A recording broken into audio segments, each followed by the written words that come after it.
Aurelio Nuño, exsecretario de Educación Pública, vía Zoom, a quien saludo con mucho gusto. Aurelio, ¿cómo estás? Te saluda Marco Antonio Mares, muy buenas noches. ¿Cómo estás, mi querido Marco? Me da muchísimo gusto Gracias, aquí saludarte con hoy y José estar con Yuste. ustedes. Aquí con José Hola Yuste. Aurelio, ¿qué tal? ¿Cómo estás? Querido Pepe, ¿cómo estás? Un Un fuerte abrazo. abrazo. Gracias. Aurelio, para que pues, nos hagas el favor de hacer un análisis de lo que está ocurriendo hoy, de lo que estamos viviendo en esta presión que está ejerciendo la CENTE al gobierno mexicano en torno al tema de las pensiones.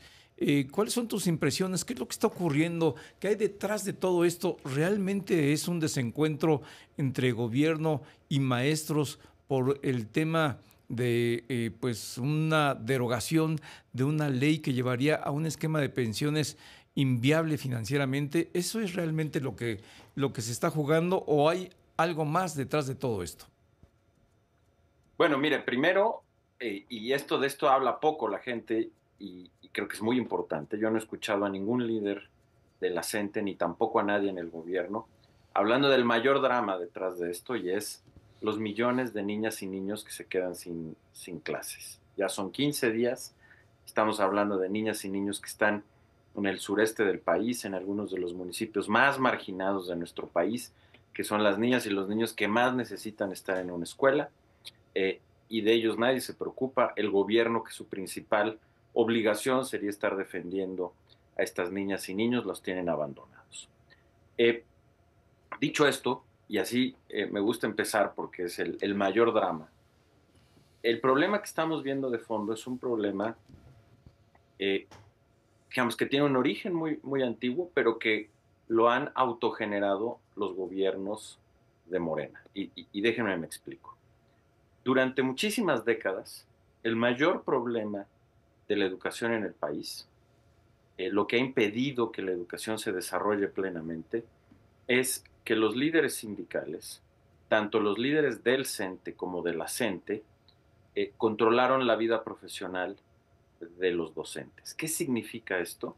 Que eran ellos quienes controlaban los ingresos, las promociones, los aumentos salariales, los cambios de escuela, que son tan valiosos para las maestras y los maestros, y utilizaban ese control de manera clientelar, es decir, condicionaban, por ejemplo, una promoción o un aumento salarial a que los docentes se movilizaran.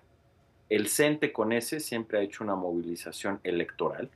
De hecho, ahora en la elección judicial serán quienes hagan gran parte de la movilización electoral el domingo. Y la CENTE siempre utilizó esto para la protesta. Déjenme ponerles un ejemplo muy claro y concreto de cómo funcionaba.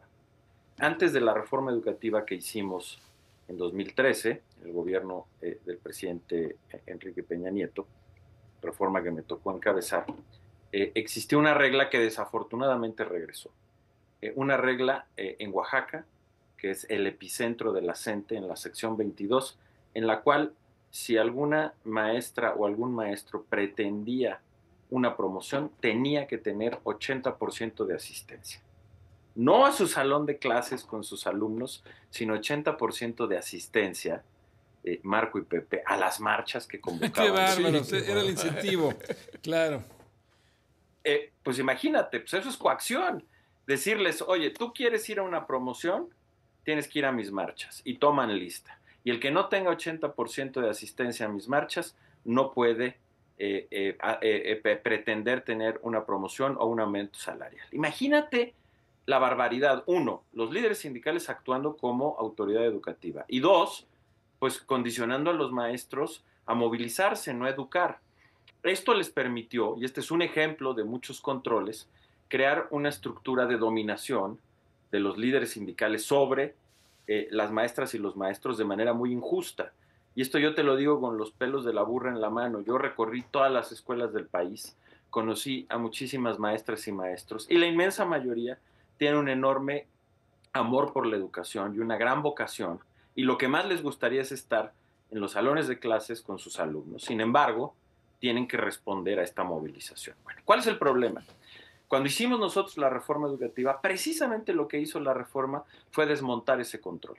Creamos una nueva institución del Estado mexicano, una institución democrática que se llamaba el Servicio Profesional Docente, que lo que hacía era retirar este control arbitrario de los líderes sindicales y hacía que los docentes pudieran hacer su carrera a partir de su trabajo, de su esfuerzo y de su mérito.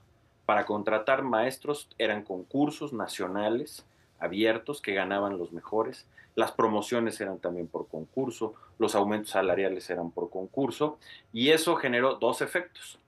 Uno, profundamente educativo, porque gracias a que liberamos a los maestros de este control político, pudieron hacer una carrera propia, libre, autónoma, se pudieron desarrollar y mejoró su capacidad de enseñanza y la de aprendizaje de los alumnos. Y esto no lo digo yo, lo dicen diversos estudios, uno de ellos, el de posiblemente los dos mejores economistas de la educación que hay en México, Rafael de Hoyos y Estrada, que demuestran que estas nuevas instituciones de mérito permitían que los maestros enseñaran mejor y los alumnos, particularmente los de las comunidades más marginadas, aprendieran más. Claro. O sea, la reforma estaba dando resultados. Pero además, sí, Aurelio. Como los maestros, con esto concluyo rápido, ya no dependían de ese control del magisterio, no solo mejoraba la calidad, sino dejaban de movilizarse. Y les doy un dato muy concreto. Cuando iniciamos nosotros la reforma educativa en 2013, la coordinadora que protestó en contra de esa reforma podía movilizar 80,000 maestros y dejarlos 4 meses en la Ciudad de México. Después de que se implementó la reforma en 2018, solo podían movilizar a 5,000, a 7,000, a 8,000. O sea, cayó radicalmente esa movilización porque dejaron de controlar la vida de los maestros y aumentó la calidad educativa.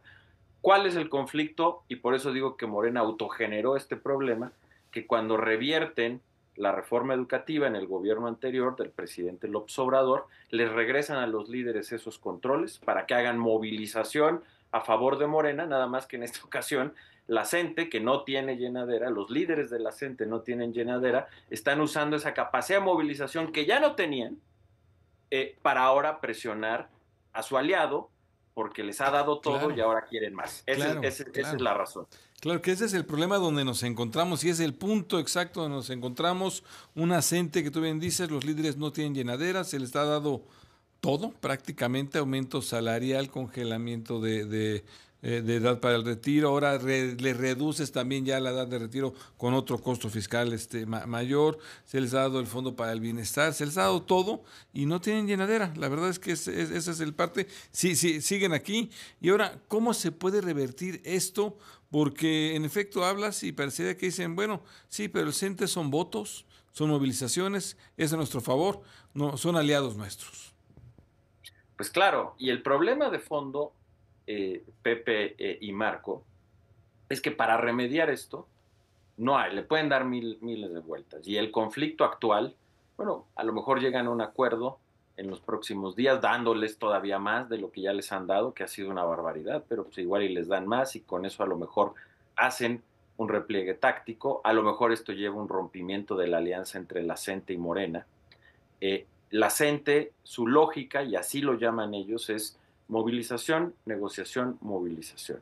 Inician una movilización, ponen contra la pared al gobierno, le piden una mesa de negociación, en la mesa de negociación le sacan todo lo que pueden, con lo que le sacan fortalecen su capacidad de movilización, hacen un repliegue táctico por unos meses y después vuelve a iniciar el ciclo, que nunca termina, a menos de que les quites los controles de los que hablaba hace un momento. Entonces, pueden llegar a un acuerdo o no, pueden a lo mejor tener una ruptura, pero si no cambian esa condición, que sería regresar a un esquema similar al que hicimos con la reforma educativa de 2013, este va a ser un ciclo que nunca va a terminar. A lo mejor ahorita llegan a un acuerdo o a lo mejor tienen una ruptura, pero mientras los líderes tengan este control arbitrario sobre la vida de los docentes, uno, difícilmente va a mejorar la educación, porque los docentes no van a poder desarrollarse profesionalmente como les gustaría, y dos, estos ciclos de venir y presionar y pedir una mesa de negociación, ya sea con el pretexto de la ley del ISSSTE o después encontrarán otro,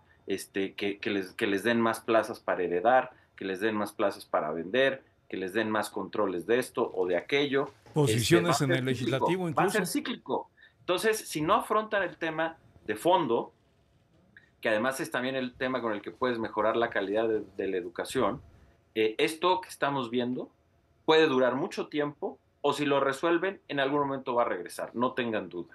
Claro, y bueno, pues como tú decías, Aurelio Nuño, exsecretario de Educación Pública, recuerdo que en la administración pasada, en el sexenio pasado, cuando se canceló la reforma, decían la mal llamada reforma educativa, cuando hoy lo que estamos viendo es que esa reforma, pues era una reforma que iba por el buen camino y al ser cancelada, pues está regresando con todas sus amenazas corporativistas y movilizaciones, Aurelio. Así es, pues lo que hacía, como lo acabo de explicar, lo que hacía la reforma era desmontar esa maquinaria de control corporativista que volvieron a hacer y que hoy se les está revertiendo. Y no solo eso, tenemos un problema enorme, ese es el mayor, porque, insisto, eso impide el desarrollo profesional de los maestros y además genera este poder arbitrario corporativista que se utiliza, como lo estamos viendo hoy, dejando a los niños sin escuela y a los ciudadanos sin calle. Claro. Eh, Sí, pero además, oye, Aurelio, nos va a caer la guillotina, ya sabes que lamentablemente la tenemos, sí, porque estaba muy, muy sabrosa la plática contigo, la verdad, además con una muy buena explicación de lo que ha sucedido. Aurelio Nuño, exsecretario de Educación Pública, será un buen amigo. Muchas gracias, Aurelio. Gracias, Aurelio. al contrario, ustedes, siempre un gusto estar con ustedes y siempre a la orden. No, al contrario, un abrazo.